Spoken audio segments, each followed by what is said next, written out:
Mexico and the United States share a highly integrated economic relationship. There seems to be an assumption among many Americans, including officials in the current administration, that the relationship is somehow one-sided, that is, that Mexico is the sole beneficiary of commerce between the two countries. Yet, economic benefits to both countries are extensive. Mexico has played a significant role in the rapid expansion of U.S. exports in the 1990s and 2000s. It alternated between the second and third most important trade partner of the United States in the last decade. In 2014, the United States exported a total of $240 billion worth of goods to Mexico, with the largest products coming from the computers and electronics, transportation, petroleum, and machinery sectors. By contrast, China only purchased $124 billion of U.S. exports.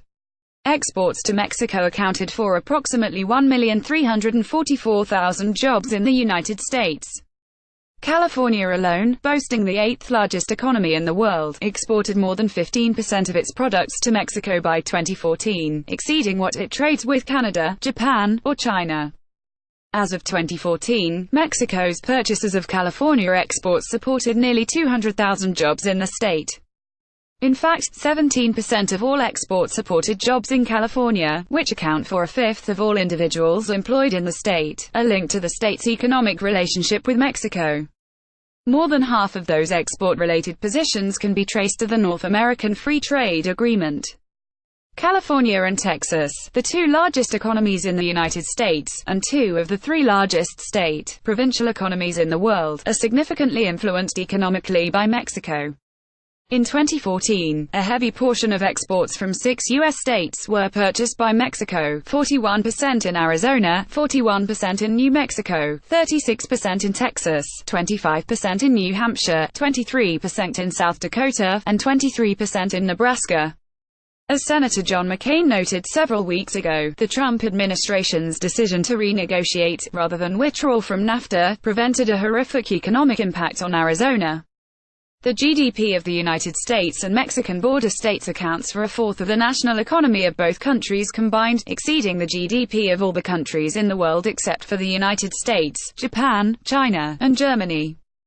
The United States provides the single largest amount of direct foreign investment in Mexico, but what I want to stress, and to educate Americans about, is that Mexican entrepreneurs and venture capitalists invest heavily in the United States.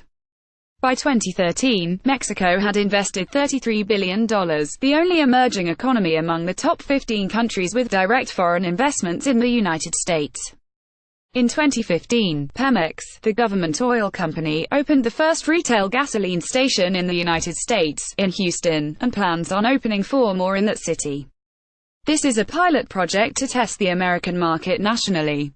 OXXO, another Mexican firm, has opened 2 convenience stores in Texas, and plans on investing $850 million to open 900 stores in the United States. Finally, Mexico also influences the U.S. economy through tourism in the same way that American tourists play a central role in Mexico's economy. In 2014, 75 million foreigners visited the United States, generating $221 billion. Canada accounts for the largest number of visitors each year, followed by Mexico, which provided 17 million tourists in 2014, who spent $19 billion. Along the border, at the end of the decade, Mexican visitors generated somewhere around $8 billion to $9 billion in sales and supported approximately 150,000 jobs. Another way to look at the relationship between Mexico and the United States is through cultural influences. Mexico exerts impact through food, film, and language.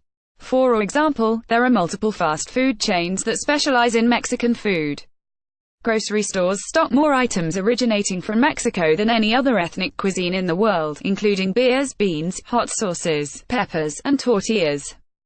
Corona is the best-selling foreign beer in the United States. Mexican foods such as guacamole and Caesar salad are so commonplace that they have lost their identity as Mexican cuisine. Food Drink Wood Mexico by Rafa Shakers. CC0 via Pixabay.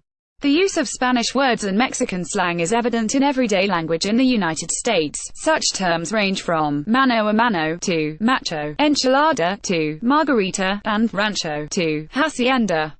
According To a Pew Center study in 2011, 38 million individuals in the United States 5 years or older showed that the majority of them were Mexican, and were speaking Spanish at home.